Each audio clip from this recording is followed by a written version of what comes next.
بسم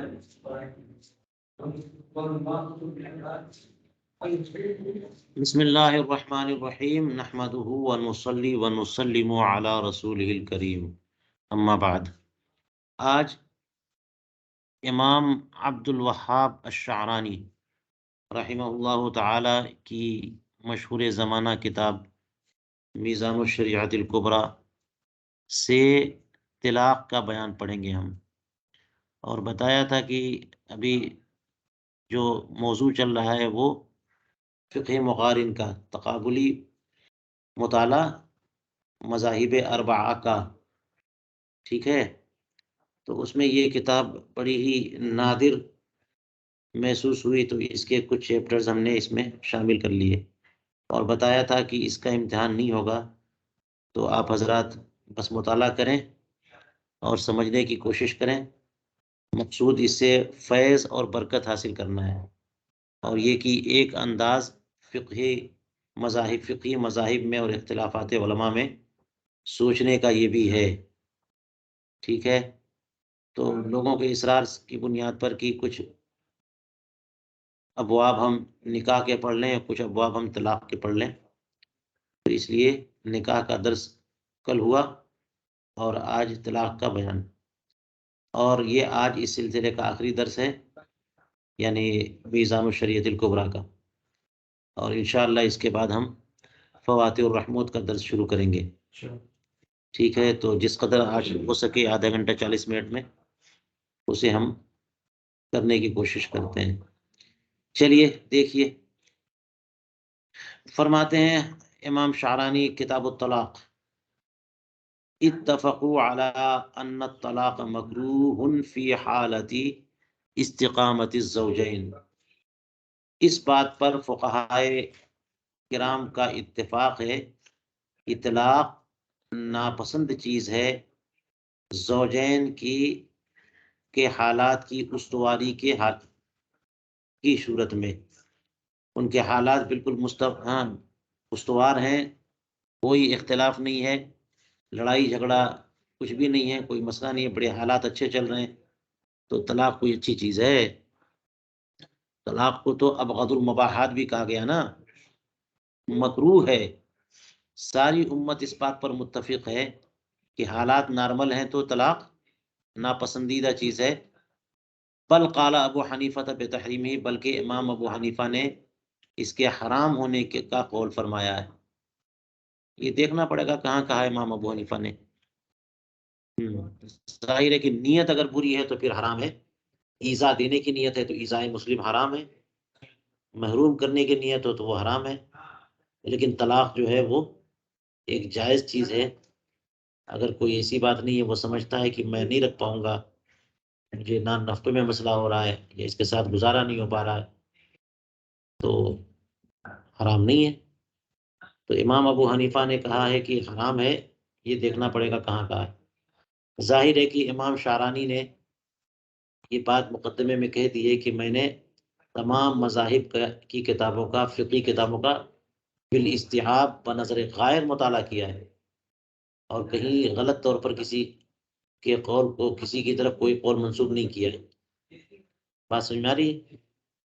تو اس لیے میں نے کہا کہ اسے دیکھا جائے کہ کہاں ہے، ورنہ یہ تو مباح ہے۔ اور اس کی توجیہ بھی میں نے کر دی کہ اگر تحریم کا قول ہوگا تو اس کی وجہ یہ ہوگی۔ بات سمجھ میں آئی؟ چلیے، فرماتے ہیں واتفقوا علی تحریم الطلاق فی الحیض۔ ایک جو ہے اتفاقی موقف یہ بھی ہے کہ حالت حیض میں مدخول بہا کو طلاق دینا حرام ہے۔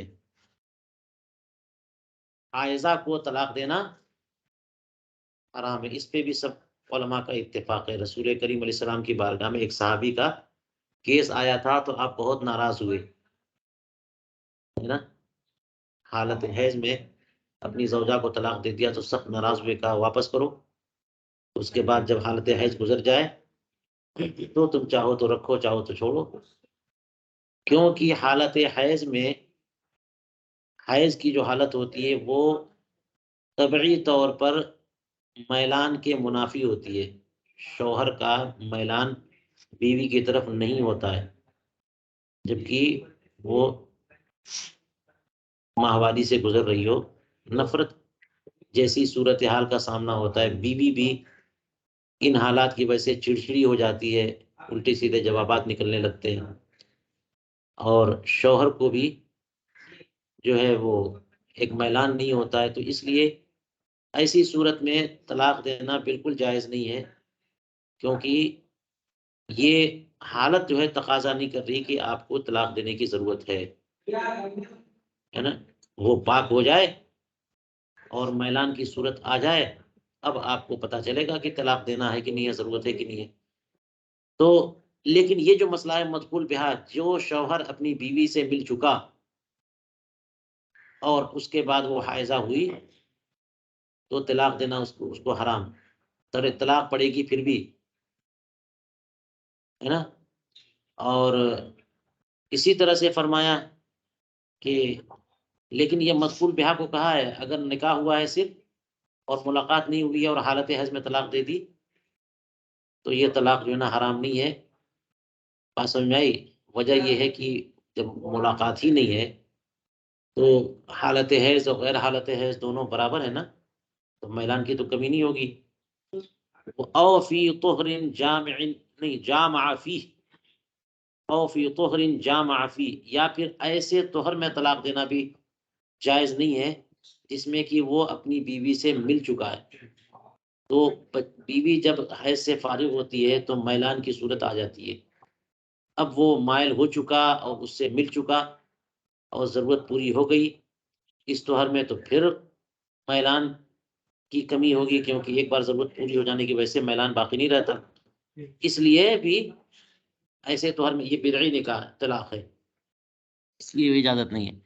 الا انه یقوم، مگر یہ کہ یہ طلاق پڑ جاتی ہے نہی عن ذالک کے باوجود، ممانعت ہے اس سے، تو ممانعت کا مطلب یہ نہیں کہ وہ طلاق نہ پڑے، بعض لوگ کہتے ہیں منع ہے اس سے طلاق نہیں پڑے گی، ہمارے یہاں کی ہے کہ پڑتی ہے تبھی تو منع ہے، اس کے ساتھ کچھ اور باتیں لگی ہوئی ہیں کہ حالت حیض ہے یا پھر مل چکے ہو تم اور اب طلاق دے رہو، طلاق پڑے گی تبھی تو منع ہے۔ نہی تحریم عند بعضهم و نہی کراہت عند بعضهم، بعض فقہا کے نزدیک یہ ممانعت ہاں وہ تحریم کے لیے ہے، اور بعض کے نزدیک جو ہے نا وہ کراہت کے طور پر ہے، حرام نہیں ہے ممانعت۔ کون والی ممانعت؟ حالت حیض میں اور ایسے طہر میں جس میں جمع کر چکا ہے اس میں طلاق دینا ممنوع ہے۔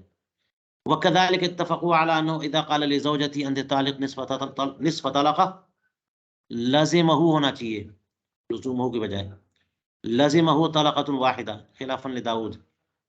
اس بات پر بھی ائمہ اربعہ کا اتفاق ہے کہ اگر اپنی زوجہ کو اس نے انت طالق نصف طلقۃ کہہ دیا، تجھے آدھی طلاق، کتنی طلاق؟ تو طلاق میں کسر نہیں ہوتا ہے نا، دے گا آدھی تو پڑے گی پوری، اس کو توڑ نہیں سکتے ہیں، ٹھیک ہے؟ تو ایک طلاق لازم ہوگی اس کو، امام داؤد ظاہری کے قول کے برخلاف کہ انہوں نے کہہ دیا کہ کچھ نہیں ہوگی، کیونکہ آدھی طلاق تو طلاق نہیں ہوتی، تو کسر کا اعتبار نہیں ہے تو طلاق ہی نہیں پڑے گی، لیکن ائمہ اربعہ کیا کہتے ہیں؟ ایک طلاق پڑ جائے گی۔ والفقہاء کلہم علی خلافہ، اس بات پر بھی اتفاق ہے کہ زوج جب اپنی مدخول بہا غیر مدخول بہا سے کہے انت طالقن تو وہ بائنہ ہو جاتی ہے، اس میں یہ بات نہیں ہے کہ جناب ایک طلاق دے، دو طلاق دے، تین طلاق دے، تین طلاق جب دیتا ہے تو عورت بائنہ تو بہرحال ہو جاتی ہے مغلظہ کے طور پہ، بالکل نکل گئی، اب جو ہے وہ رجوع نہیں ہو، بائنہ کا مطلب رجوع نہیں ہو سکتا، ٹھیک ہے؟ تو اسی طرح سے کسی نے اب کسی خاتون سے نکاح کیا اور نکاح کے بعد ان کی خلوت صحیحہ نہ ہو سکی، ملاقات نہیں ہو سکی، اور اب وہ طلاق دے گا تو ایک ہی طلاق سے عورت کیا ہو جائے گی؟ نکاح سے نکل چکی ہوگی، عدت نہیں ہے عورت پر، عدت بھی نہیں ہے، کیونکہ اس کا رحم جو ہے نا، اس کا شکم کسی اپنے اس شوہر سے اختلاط کا شائبے سے پاک ہے، وہ عدت نہیں ہے، اور یہ طلاق ایک ہی طلاق کیا پڑ جائے گی؟ بائنہ کے طور پر وہ بائنہ ہو جائے گی۔ کون خاتون؟ غیر مدخول بہا. ھذا ما وجدت فی الباب من مسائل الاتفاق، اس قدر مسائل متفق علیہ مجھے ملے، اور جو اختلافی مسائل ہیں فمن ذالک، ان میں دیکھیے امام ابو حنیفہ فرماتے ہیں انه یصح تعلیق الطلاق والملک بالعتق. یہ جو ہے نا مجھے آگے پیچھے لگ رہا ہے، ہونا چاہیے والعتق بالملک، والعتق بال تو فرماتے ہیں کہ طلاق کی تعلیق ملک پر اور عتق کی تعلیق ملک پر یہ درست ہے نا. اس کا مطلب کہ ہاں فیلزم الطلاق والعتق، تو طلاق اور عتق دونوں لازم ہوں گے، لازمی طور پر دونوں ہو جائیں گے. عام ازی کی یہ جملہ جو بولا تھا اطلقہ مطلقاً بول دیا، او عمما او خصص، یا پھر عام کیا یا خاص کسی خاص قبیلے خاص عورت کے بارے میں کہا. ٹھیک ہے. اس کی صورت دیکھ لیجئے کہ زید نے مثال کے طور پر اجنبیہ سے کہا ان تزوجتک فانت طالق، کہ اگر میں نے تجھ سے شادی کی تو تجھے طلاق. یا پھر کہا اکل امرأۃ اتزوجها فہی طالق، جس عورت سے میں نکاح کروں اسے طلاق. تو امام ابو حنیفہ کہتے ہیں کہ جب شادی کرے گا طلاق پڑ جائے گی. یہ امام ابو حنیفہ کا موقف ہے، اور باقی ائمہ مجتہدین اس سے الگ ہے. وہ کہتے ہیں کہ وہ اجنبیہ ہے نا، ابھی تو طلاق نہیں، ابھی تو زوجہ نہیں ہے وہ، اور تعلیق ابھی کر رہا ہے وہ، تو اس تعلیق کا کوئی فائدہ نہیں ہے، کیونکہ اجنبیہ کو طلاق نہیں دے سکتا نا. زید اجنبیہ کو طلاق دے سکتا ہے، اپنی بیوی کو ہی تو طلاق دے سکتا ہے، اور وہ ہے کیا؟ وہ اجنبیہ ہے. اور ابھی وہ تعلیق، ابھی جو جیسے طلاق نہیں دے سکتا اسی طرح سے طلاق کی تعلیق بھی نہیں کر سکتا، کیونکہ وہ ملکیت میں نہیں ہے. ٹھیک ہے. امام صاحب کا کہنا ہے کہ بالکل یہ بات صحیح ہے کہ ابھی طلاق بھی نہیں دے سکتا اور ابھی طلاق کی تعلیق بھی نہیں کر سکتا کسی فعل پر، کہ اگر تم فلاں کے گھر گئی تو تمہیں طلاق. اپنی ایک اجنبیہ کو کہا کہ اگر تو فلاں کے گھر گئی تو تجھے طلاق، اور اس کے بعد فوراً اس نے نکاح کیا اسی سے اور وہ فلاں کے گھر گئی تو طلاق نہیں پڑے گی کہ کسی فعل پہ. لیکن اگر ملکیت پہ تعلیق کی ہے تو ہو جائے گی، ملکیت پر تعلیق کی ہے تو. اجنبیہ کو طلاق نہیں دے سکتا اور طلاق کی تعلیق بھی نہیں کر سکتا کسی فعل پر، لیکن طلاق کی تعلیق کس بات پر کرے؟ ملک پہ کرے، نکاح پہ کرے. شادی نہیں، ملک کا مطلب یہی ہے. اگر ملک پر تعلیق کرے گا تو یہ طلاق سے تعلیق سے، کیونکہ تعلیق میں ہوتا کیا ہے، اصولی فرق یہ ہے کہ وہ ابھی سبب نہیں ہوتا، جب وہ شرط پائی جاتی ہے تب وہ سبب بنتا ہے. تو شرط جب پائی جائے گی تب تو بیوی ہے. اور امام شافعی وغیرہ کے نزدیک یہ ہے کہ جو تعلیق ابھی بول رہا ہے بندہ وہ ابھی سبب بنتا ہے، ابھی سبب بنتا ہے جب بول رہا ہے وہ، اور ابھی تو وہ زوجہ ہے نہیں، تو یہ کچھ مطلب ہی نہیں ہے. اور امام صاحب کے نزدیک یہ کہ وہ ابھی سبب نہیں ہے، بلکہ چونکہ اس نے ایک اپنے تصرف کو معلق کیا ہے ایک کنڈیشن پر، ایک معاملے پر، تو جب وہ چیز پائی جائے گی تب یہ جملہ بانا جائے گا کہ تب بول رہا ہے. ٹھیک ہے. لیکن یہ اسی حد تک کہ طلاق کی تعلیق اگر ملک پر کرے تو، کہ میں نے تم، یا عتق کی تعلیق ملک پر کرے تو، کہ میں جب اس غلام کا مالک ہو جاؤں تب یہ آزاد، دوسرے کے غلام کو آزاد کر سکتا ہے. جب میں اس غلام کو خرید لوں تب یہ آزاد ہو، جسے خریدے گا. جس عورت کے بارے میں کہا اجنبیہ کو کہ جب میں اس سے شادی کروں تو اسے طلاق، تو جب شادی کرے گا تو طلاق ہو جائے گی. اس میں ہمارے یہاں ہر صورت ہے کہ کسی خاص عورت کے بارے میں کہا یا کسی، یا عام کر دیا. خاص کہا، یا خاص کا مطلب یہ کہا کہ ہندا جو فلاں قبیلے کی لڑکی ہے اس سے جب میں نکاح کروں، یا جب میں نکاح کروں تو طلاق، تو جب کرے گا تو طلاق ہوگی. یا پھر کامن کر دیا، عام کر دیا کہ جس کسی عورت سے میں نکاح کروں اسے طلاق، تو طلاق ہو جائے گی جب نکاح کرے گا. یا مطلق رکھا کہ کسی عورت سے مطلق رکھنے کا مطلب یہ کسی عورت کو خاص نہیں، کسی عورت سے میں نکاح کروں تو طلاق، تو کسی عورت سے نکاح کرے گا تو یہ فرمایا نا کہ سواؤن اطلق او عمم او خصص، مطلق رکھا یعنی کوئی قید نہیں بیان کی، میں کسی عورت سے، یہ ہے نا ان تزوجت امرأتن کہہ دیا تو یہ مطلق ہے، اور عام کر دیا تو کلو امرأتن، کسی عورت سے بھی، اور خاص کر دیا کہ فلاں عورت سے۔ تمام صورتوں میں یہی حکم ہے کہ طلاق جب شادی کرے گا تو، او یقول لعبد، یا غلام سے کہا کہ ان ملکتک فانت حر، اگر میں تمہارا مالک ہو جاؤں تو آزاد۔ یہ خاص کی مثال ہے، یا عام کی مثال دیکھ لیجئے کہ کل عبد اشتریت فهو حر، ہر غلام جسے میں خریدوں وہ آزاد۔ تو اس میں جو ہے نا تعلق درست ہے، اور جیسے ہی وہ خریدے گا وہ غلام آزاد ہوگا، اور جیسے ہی نکاح کرے گا وہ عورت طلاق والی ہوگی۔ لیکن اس میں امام مالک کا قول ملائیے، یہ تو امام ابو حنیفہ کا قول ہے نا، وہ کیا ہے، انه یلزم الطلاق اب العتق، طلاق یا عتق جو ہے نا یہ واقع ہو جائیں گے کب، جب کہ خاص ہو، عام والی صورت میں نہیں۔ جب تخصیص کر دے کہ فلاں عورت سے جب میں نکاح کروں تو اسے طلاق، یا فلاں غلام کو جب میں خریدوں تو اسے طلاق، ارے وہ آزاد، تب ایسا ہوگا۔ اذا خصص او عین قبیلۃ او قریۃ او امرأۃ بعینھا، کسی طرح کی تخصیص پائی جائے، فلاں شہر کی لڑکی، فلاں قبیلے کی لڑکی، فلاں قبیلے کا غلام، تو یہ تعلیق ہوگی۔ امام مالک کہہ رہے ہیں لا ان طلقا او عمم، لا ان اطلقا او عمما، اگر اس نے مطلق رکھا یا عام کر دیا تو، دیکھ لیا امام مالک کا مذہب۔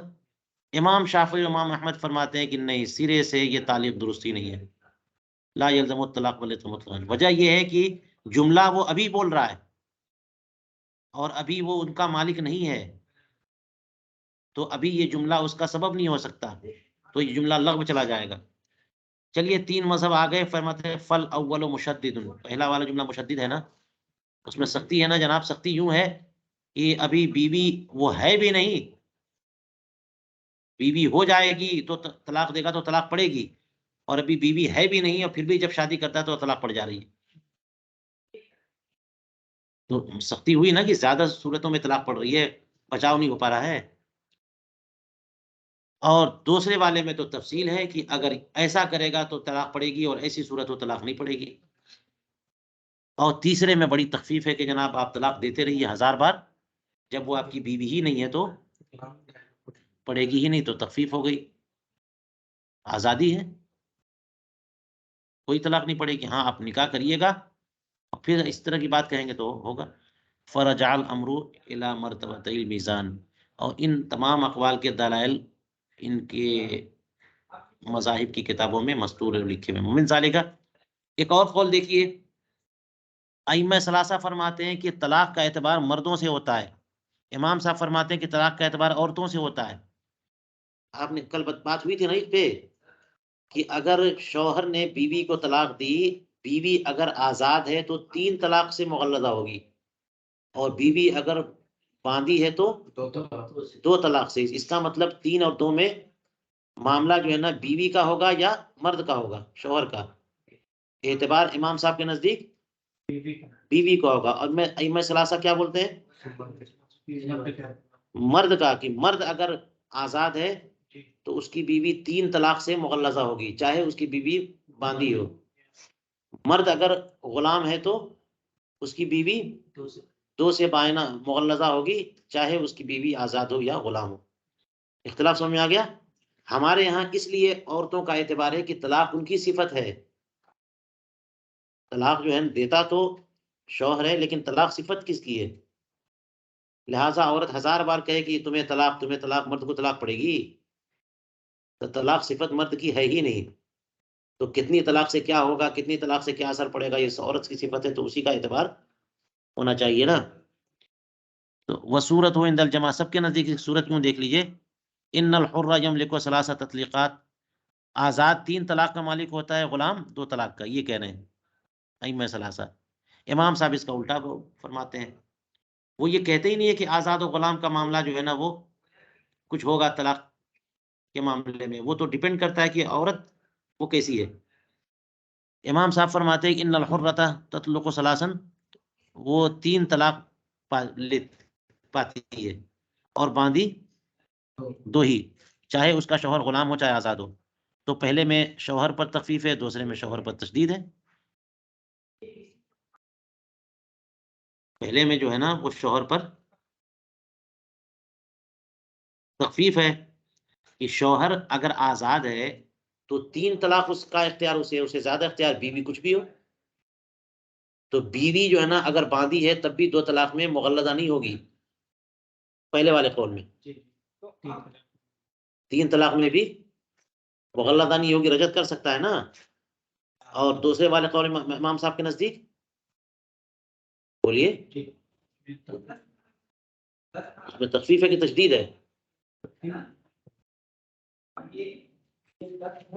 وثانی مشدد علی کہا نا، دوسرے میں سختی ہے، کیونکہ اگر بیوی باندھی ہے تو 2 طلاق سے ہی باہر ہو گئی نا، بتائیے 2 طلاق سے ہی باہر ہو گئی تو سختی ہوئی نا۔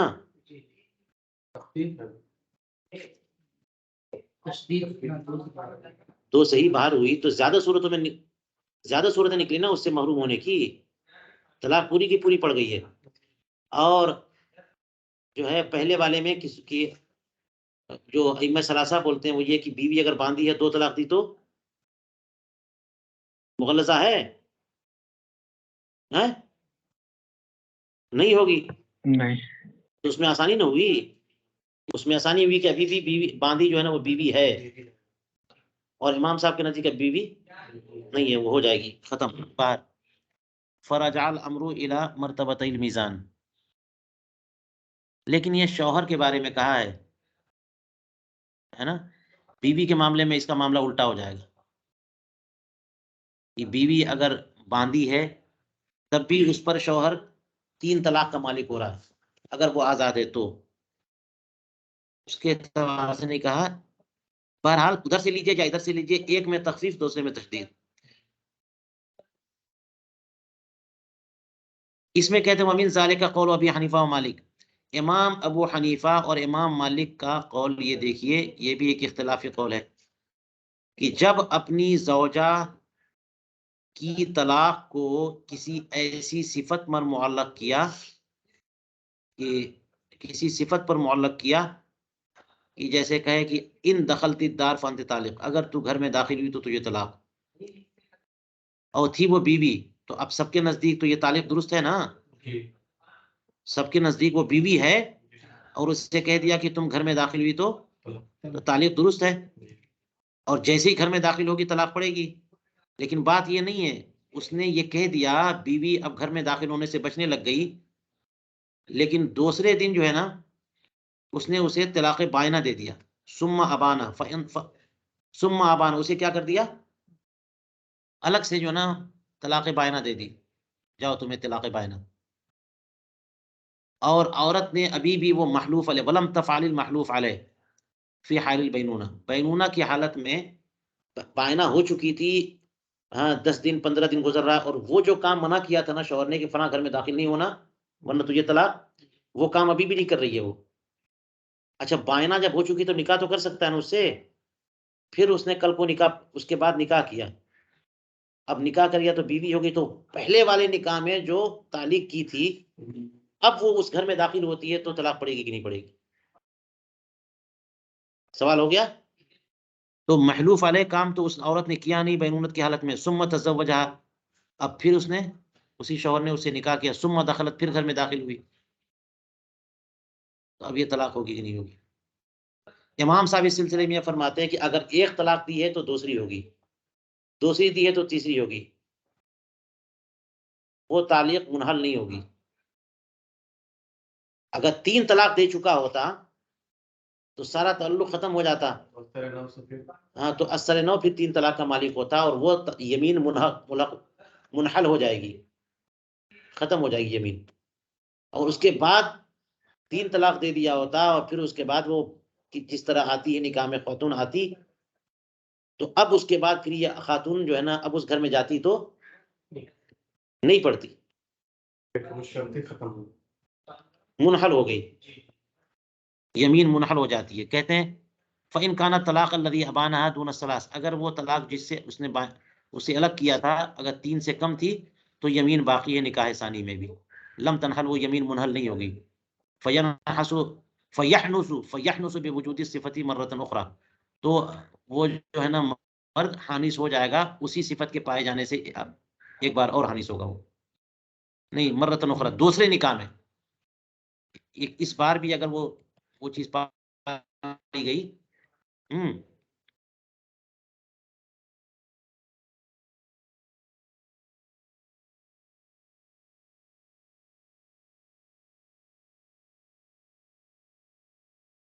ٹھیک ہے، یمین باقی رہے گی، اور اب بھی اس نے اگر تو ہے وہ عورت چلی گئی تو حانس ہوگا، اور حانس ہونے کا مطلب یہ ہے کہ وہ طلاق ہو جائے گی. وَإِنْ كَانَتْ ثَلَاثًا، اور اگر 3 طلاق کے ذریعے اس نے اسے بائنا کیا ہے،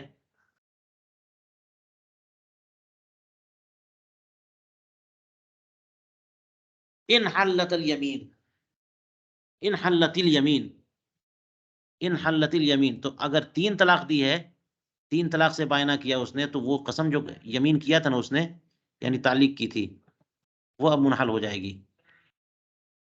امام ابو حنیفہ کا مذہب پڑھ لیا آپ نے، دیکھ لیا نا کہ زید نے اپنی بیوی کو کہا کہ تو فلاں گھر میں گئی تو تجھے طلاق، وہ گئی نہیں، لیکن دوسرے دن اس نے طلاق بائنا دے دیا، وہ نکاح سے ختم ہو گئی، اور بائنا کے بعد وہ پھر نکاح کرتا ہے اور وہ عورت اس گھر میں جا نہیں رہی ہے، اب نکاح کرنے کے بعد پھر اب جاتی ہے وہ، تو وہ یمین باقی ہے یا نہیں باقی ہے؟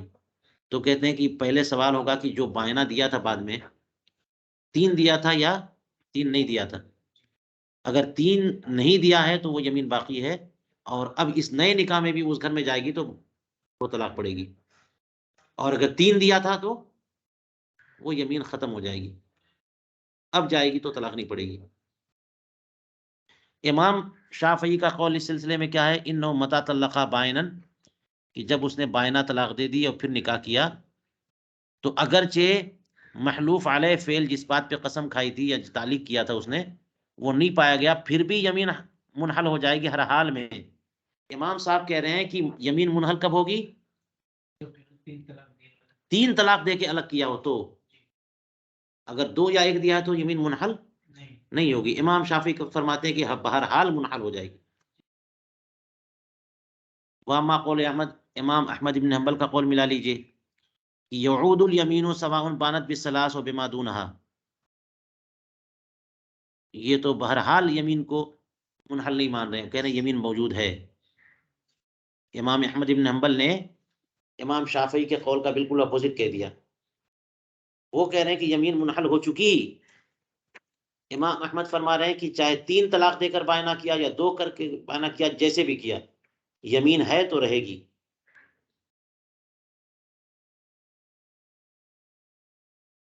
تو اب دیکھ لیجئے یہ تینوں مذہب آ گئے نا سامنے. فل ائمۃ الثلاثۃ علی ان الیمین لا تعود، تو ائمہ ثلاثہ اس بات پر ہیں کہ یمین عود نہیں کرے گی. ٹھیک ہے، یعنی امام مالک اور امام ابو حنیفہ اور امام شافعی. امام ابو حنیفہ اس سلسلے میں اس صورت میں اس کے قائل ہیں کہ 3 سے کم ہو، نہیں 3 ہو تو 3 سے ہو تو یمین عود نہیں کرے گی. امام احمد بن حنبل کہتے ہیں کہ بہرحال یمین موجود ہے. انہ تعود الیمین بعد النکاح، بعد النکاح ہونا چاہیے، نکاح کے بعد یمین بہرحال عود کرے گی.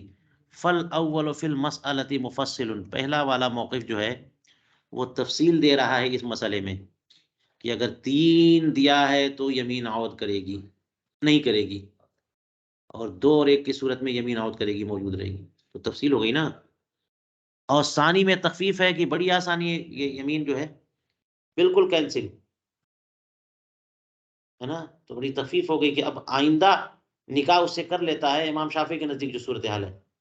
نکاح کر لیتا اور پھر اس کے بعد وہی عورت اسی گھر میں گئی جس گھر میں جانے کو منع کیا تھا، اور کہا تھا کہ اگر تو فلاں گھر میں گئی تو تجھے طلاق، اس گھر میں جائے گی تو طلاق پڑے گی؟ نہیں پڑے گی، تو تخفیف ہو گئی نا۔ اور تیسری قول میں تشدید ہے کہ بہرحال وہ یمین موجود ہے اور طلاق پڑے گی اگر وہ عورت گھر میں جاتی ہے، ٹھیک ہے۔ والاول فی المسألة مخفف والثانی مشدد، اور یہ جو آگے آخر میں کہا تھا کہ ہاں نکاح کے بعد، تو اس کے بارے میں کہنے کہ اس میں پہلا والا موقف جو ہے وہ اس میں تخفیف ہے، دوسرے والے میں سختی ہے جی۔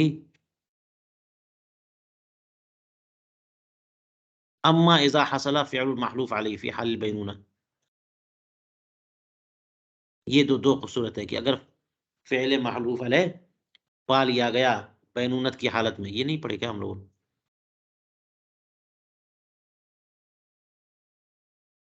اگر فعل محلوف علیہ پا لیا گیا، فعل محلوف علیہ یعنی حال بینونت میں جس بات کی اس نے نکاح کی حالت میں قسم کھائی تھی یا یمین کیا تھا کہ تو فلاں گھر میں گئی تو تجھے طلاق، اور اس کے بعد اسے بائنا کر دیا، اور بینونت کی حالت میں وہ اس عورت نے محلوف علیہ والا کام کر دیا، وہ چلی گئی گھر میں، تو اب وہ یمین عود کرے گی کہ نہیں؟ اس سلسلے میں فرمایا ائمہ ثلاثہ کہتے ہیں کہ یمین عود نہیں کرے گی،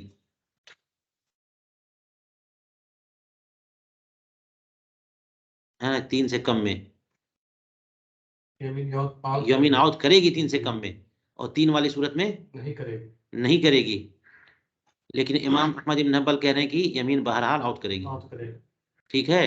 تو اس کے بارے میں بتایا کہ یہ تو 3 موقف نہیں 2 ہی ہوئے، ائمہ ثلاثہ ایک طرف اور امام احمد بن حنبل دوسری طرف، یمین عود نہیں کرے گی، اس میں تو آسانی ہو گئی نا، یہ کہا والاول فی المسألة مخفف، اس میں تخفیف ہے، اور امام احمد بن حنبل کے نزدیک بہرحال یمین عود کرے گی، تو سختی ہو گئی۔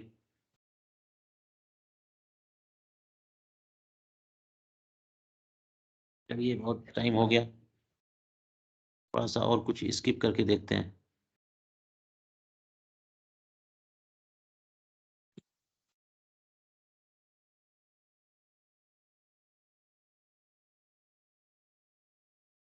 کنائی طلاق کے بارے میں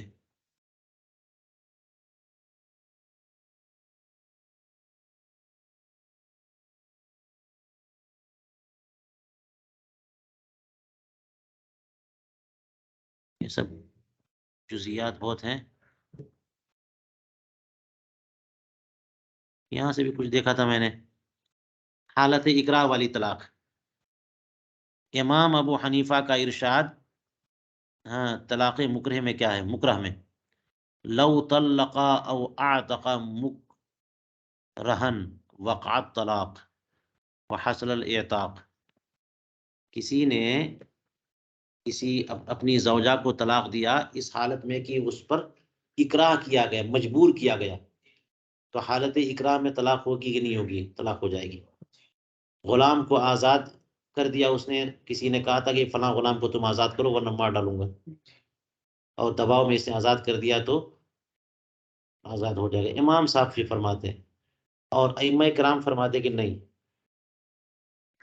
یہ رضامندی کے خلاف ہے نا، اکراہ رضامندی کے خلاف ہے، تو اس لیے اس سے آزادی یا طلاق نہیں پڑے گی، ٹھیک ہے۔ تو اسی کہا ما قول ائمۃ الثلاثہ انہ لا یقع اذا نطق به رافعا عن نفسی، اگر اس نے وہ جملہ بول دیا ہو اس حالت کو اپنے سے دور کرنے کے لیے، کہ کسی ظالم نے اسے کہا کہ تم اپنی بیوی کو طلاق دو ورنہ میں جان سے مار ڈالوں گا، تو اپنی جان بچانے کے لیے اس نے کیا کہہ دیا کہ مجھے میری بیوی کو 3 طلاق، کیوں کہا اس نے؟ کیوں کہا؟ وہی رافعا عن نفسی، اپنی سے بلا ٹالنے کے لیے اس نے، تو پھر طلاق نہیں پڑے گی کیونکہ طلاق دینے کا ارادہ ہی نہیں ہے، یہ کہہ دیا انہوں نے۔ تو اس میں ہے کہ پہلے میں سختی ہے، دوسرا مخفف ہے۔ سختی یہ ہے کہ جناب حالت رضامندی میں کہتا طلاق پڑتی، اور حالت اکرام میں کر رہے تب بھی طلاق پڑ رہی ہے تو یہ تو اس کی بیوی سے کوئی بھی اس کو محروم کر سکتا ہے، اس کو طلاق دینے کا کوئی ارادہ نہیں ہے، مگر گن پوائنٹ پہ ان لوگوں نے طلاق لے لی. طلاق ہوگی کہ نہیں ہوگی؟ ہاں ہو جائے گی. دوسرے میں آسانی ہے کہ طلاق نہیں پڑ رہی ہے. فرجع الامر الی مرتبۃ المیزان، پہلے کی وجہ یہ ہے کہ مکرہ جو اس میں فاعل ہے اس نے اسے اختیار دیا ہے نا، بین احتمال ذلک الضرر و بین وقوع ما اکرہہ، اسے اس نے چوائس دے دیا کہ آپ یا تو یہ اختیار کر لو یا یہ اختیار کر لو. آپ زندہ رہنا چاہتے ہو تو اپنی زندگی کو اختیار کرو، بیوی جائے گی، یا پھر یہ کہ بیوی کو رکھنا چاہتے ہو طلاق نہیں پڑے تو پھر اپنی جان ساتھ دو، یا تو اپنی جان بچاؤ یا بیوی بچاؤ. تو اس نے بڑے والے ضرر کو اہمیت دی اور بیوی پر بول دیا ہے نا، جان بچانے کے لیے. بات سمجھ میں آئے کہ زندگی رہے گی تو اور بھی شادی کر لیں گے، دوبارہ کر لیں گے اس سے. تو اس لیے ان حضرات نے کہا کہ مکرہ جو ہے اسے اختیار دیتا ہے کہ یا تو یہ ضرر برداشت کرو یا وہ ضرر برداشت کرو. ٹھیک ہے. فَكَأَنَّهُ اختارا وہ قتل، تو اس نے جو ہے اختیار کیا کیا؟ وقوع طلاق کو اختیار کیا یا وقوع عتق کو اختیار کیا. لا سیما والشارع متشوق الی العتق، خاص طور سے اس صورت میں جبکہ شارع جو ہے عتق کو پسند کرتا ہے. شارع یعنی شریعت عتق کو پسند کرتی ہے، تو اس کا مطلب یہ کہ اس نے اپنے اختیار سے یہ اختیار کیا ہے نا. اول میں سختی ہے تو اس کی وجہ یہی ہے، سختی تو سمجھ میں آ رہی ہے کہ طلاق ہو جا رہی ہے، لیکن وجہ کیا ہے؟ وجہ یہ ہے کہ اس نے یہ کہا نہیں ہے کہ تم طلاق دو، بلکہ وہ اختیار دے رہا ہے، یا یہ تو یہ چن لو یا یہ چن لو. اس نے اسی کو چن لیا تو طلاق تو پڑ جائے گی. وجہ ثانی یہ ہے کہ الاخذ بعموم رخصت اللہ تعالی، ہاں دوسرے کی وجہ اللہ تبارک و تعالیٰ کی طرف سے جو رخصت دی ہے اس کے عموم پر عموم کی طرف جاتے ہوئے یہ صورت نکلی ہے، یہ رخصت ہے. اور ایسی صورت میں وہ چیز حرام نہیں ہوتی تو وہ چیز لاگو نافذ بھی نہیں ہوگی. یہ مطلب ہے رخصت ہے بول دینے کی، اثر نہیں پڑے گا. رخصت ہے بولنے کی، رخصت ہے اس کا اثر نہیں پڑے گا، یہ مطلب ہے. جان بچانا فرض ہے. ہاں تو بری پوزیشن میں پھنس گیا ہے وہ، تو ایک خراب جملہ بولنے کا کی رخصت ہے اسے، تو رخصت دی ہے اس شریعت نے، اس کا مطلب وہ مؤثر نہیں ہے جملہ. اس کو دیکھو کیا کس پہ کیا. فَإِنَّهُ إِذَا كَانَ الْحُكْمُ بِالْكُفْرِ لَا يَصِحُّ مَعَ الْإِكْرَاهِ مَعَ كَوْنِهِ أَعْظَمَ الذُّنُوبِ فَكَيْفَ بِأَحَادِ فُرُوعِ الدِّينِ، اس لیے کہ کفر کا حکم جو ہے اقرار کے ساتھ جب درست نہیں ہے، حالانکہ وہ تو سب سے بڑا گناہ ہے نا، تو دین کے فروعی مسائل میں کسی ایک مسئلے میں کیسے اقرار کے ساتھ وہ حکم لگ جائے گا.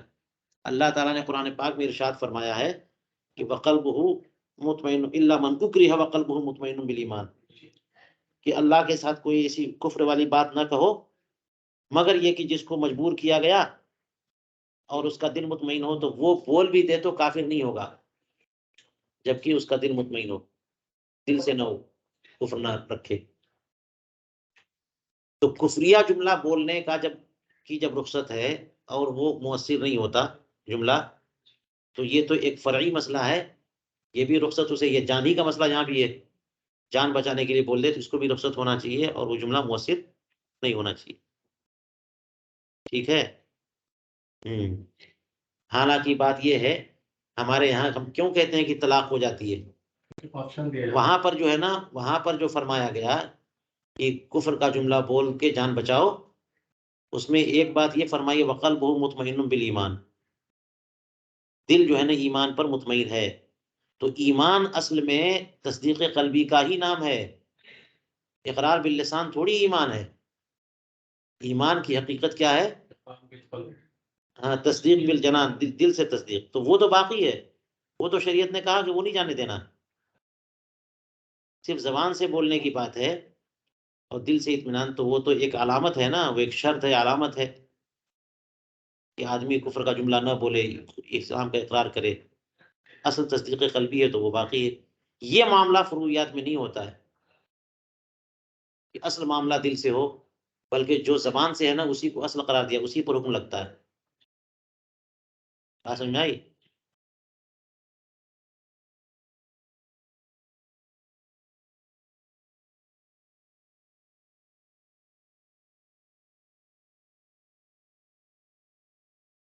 اسی طرح سے یہ دیکھ لیجئے، کہتے ہیں کہ امام مالک اور امام شافعی کا قول کہ لا فرق بین ان یکون المکرہ لہ السلطان او غیرہ۔ امام مالک امام شافعی فرماتے کہ یہ اقرا کا بیان آپ پڑھیے گا، قدوری میں پڑھا ہوگا آپ نے۔ امام ابو حنیفہ نے کہا ہے کہ اقرا صرف بادشاہ سے ہو سکتا ہے، بس سڑک چھاپ کوئی گنڈا ڈاکو یہ سب کریں اقرا، تو ان کا اقرا معتبر نہیں ہے، ٹھیک ہے۔ باقی ائمہ کرام یہ فرماتے ہیں کہ اقرا کسی سے بھی ہو سکتا ہے۔ تو امام مالک امام شافعی فرماتے ہیں کہ لا فرق بین ان یکون المکرہ لہ السلطان او غیرہ، سلطان ہو یا غیر سلطان ہو، جیسے چور، متغلب، ڈاکو، ڈکٹیٹر کوئی بھی، تو یہ بھی مکرہ ہو سکتے ہیں۔ اور اس کے ساتھ امام ابو حنیفہ اور امام احمد بن حنبل کا ایک قول، ایک روایت کے مطابق لے لیجئے کہ ان الاکراہ لا یکون الا من السلطان، اکراہ صرف کس سے ہوگا؟ تو اب اکراہ کا حکم بھی معلوم کیجئے۔ اکراہ کی صورت میں جو ہے نا، وہ اگر کوئی طلاق دے گا تو طلاق واقع ہوگی، تو جو لوگ کہہ رہے ہیں کہ طلاق واقع نہیں ہوگی، ان کے یہاں بات یہ ہوگی نا کہ اکراہ کون درست ہے کون نہیں ہے۔ جی، تو پہلے میں تخفیف ہے کہ ہر ایک سے اکراہ نہیں ہے، اور دوسرے میں سختی ہے۔ ومن ذلك قول مالک واحمد اذا قال لزوجته انت طالق ان شاء اللہ تعالی، یہ طلاق بھی استثناء کے ساتھ، یہ طلاق ہوگی کہ نہیں ہوگی؟ امام صاحب فرماتے نہیں ہوگی۔ انت طالق ان شاء اللہ تعالی، اصل میں یہ تعلیق ہو گئی نا، ان کی وجہ سے تعلیق ہو گئی کہ نہیں ہو گئی؟ تو جیسے آپ کوئی کہہ دے کہ اگر تم ان دخلتی الدار، اگر تم گھر میں داخل ہو گئی تو تمہیں طلاق، تو کیا ابھی طلاق پڑے گی؟ گھر میں داخل ہوگی تو طلاق پڑے گی۔ تو ان کے ذریعے طلاق کو کسی چیز پہ معلق کیا ہے، تو وہ فعل جب ہوگا تو طلاق پڑے گی، ابھی نہیں ہو سکتا، طلاق ابھی نہیں پڑے گی۔ اور وہ فعل جس پر معلق کیا ہے، وہ فعل ایسا ہو کہ اس کا ہونا نہ ہونا پتہ ہی نہ چلے، جیسے یہاں انشاءاللہ تعالی، تو طلاق نہیں پڑے گی کیونکہ معلق ہی ہے۔ تو کسی نے انت طالق انشاءاللہ تعالی کہہ دیا تو طلاق پڑے گی، وقعت طلاق، ما قول ابی حنیفہ والشافعی انہ لا یقع۔ امام مالک امام احمد کہتے ہیں کہ انشاءاللہ کہہ دینے سے طلاق پڑ جاتی ہے، اور امام ابو حنیفہ امام شافعی کہتے ہیں کہ انشاءاللہ کہہ دینے سے طلاق نہیں پڑتی۔ وہ انشاءاللہ برکت کے لیے لیتے ہوں گے، یہ تعلیق نہیں ہے، بلکہ لوگ اپنے افعال میں برکت کے لیے بولتے تھے، ہمارے یہاں یہ تعلیق ہے، ٹھیک ہے۔ فل اول فیہ تشدید، تو پہلے میں کی طلاق بہرحال پڑ جائے گی، اس میں سختی ہوئی کہ نہیں ہوئی، اور دوسرے میں تخفیف۔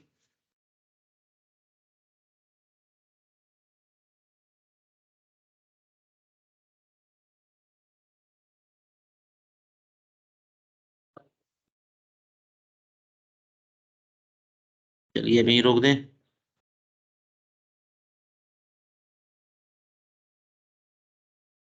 اس میں یہ مسئلہ طلاق فار والا بھی ہے۔ طلاق کا بیان تو آپ نے پڑھا ہے نا اس میں قدوری میں، طلاق فار والا بھی ہے کہ شوہر نے اب حالت مرض وفات میں اپنی بیوی کو طلاق دی، ہاں ہاں، تو عورت وارث ہوگی کہ نہیں ہوگی؟ عورت وارث ہوگی، انہا ترث منہ۔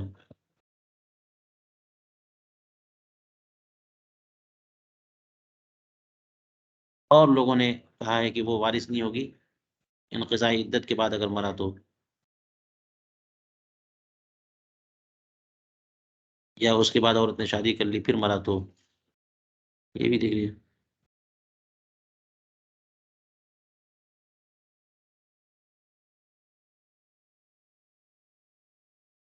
ایک قول، ایک اختلاف یہ بھی دیکھ لیجئے کہ جس کی 4 بیویاں ہوں، اس نے کہا کہ میری بیوی کو طلاق اور معین نہیں کیا کسی کو، تو جس کو چاہے وہ معین کر سکتا ہے، وَلَهُ صَرْفُ الطَّلَاقِ إِلَىٰ مَنْ شَاءَ۔ لیکن امام مالک، امام احمد کہتے ہیں کہ سب کے سب مطلقہ ہو جائیں گی، إِنَّهُنَّ يَطْلُقْنَ كُلُّهُنَّ۔ تو پہلے میں تخفیف ہے نا، دوسرے میں سختی ہے کہ اگر اس نے کہہ دیا کہ میری بیوی، متعین نہیں کیا میری بیوی کو طلاق، تو وہ لوگ کہہ رہے ہیں کہ سب بیویوں کو طلاق ہو جائے گی، اور امام صاحب کے نزدیک یہ ہے کہ ان میں سے چونکہ واحد صیغہ استعمال کیا ہے تو ایک ہی وہ طلاق ہوگی، اب کس کو ہوگی متعین نہیں کیا تو اب متعین کر سکتا ہے۔ اسی طرح سے یہ مسئلہ کہ طلاق کے ذریعے اشارہ ایسے عضو کی طرف کیا جو کہ عورت سے الگ نہیں ہو سکتے سلامتی کے ساتھ، جیسے ہاتھ، فَإِنْ أَضَافَهُ إِلَىٰ أَحَدِ خَمْسَةِ أَعْضَاء، ان اعضاء میں سے کسی عضو کی طرف منسوب کیا۔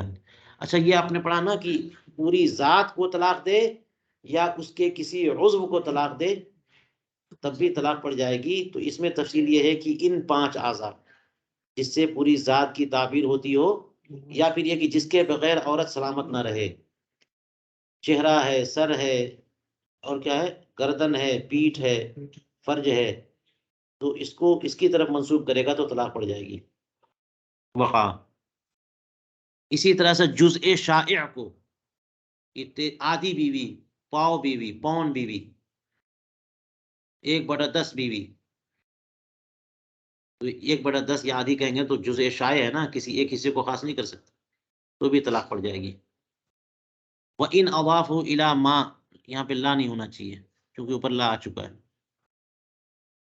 جو منفصل ہو سکے، جیسے کہ دانت ہے، ناخن ہے، بال ہے، تیرے بال کو طلاق، تیرے ناخن کو طلاق ہے، تو یہ طلاق نہیں پڑے گی، یہ طلاق نہیں پڑے گی۔ ائمہ ثلاثہ کا قول لے لیجئے کہ پڑ جائے گی،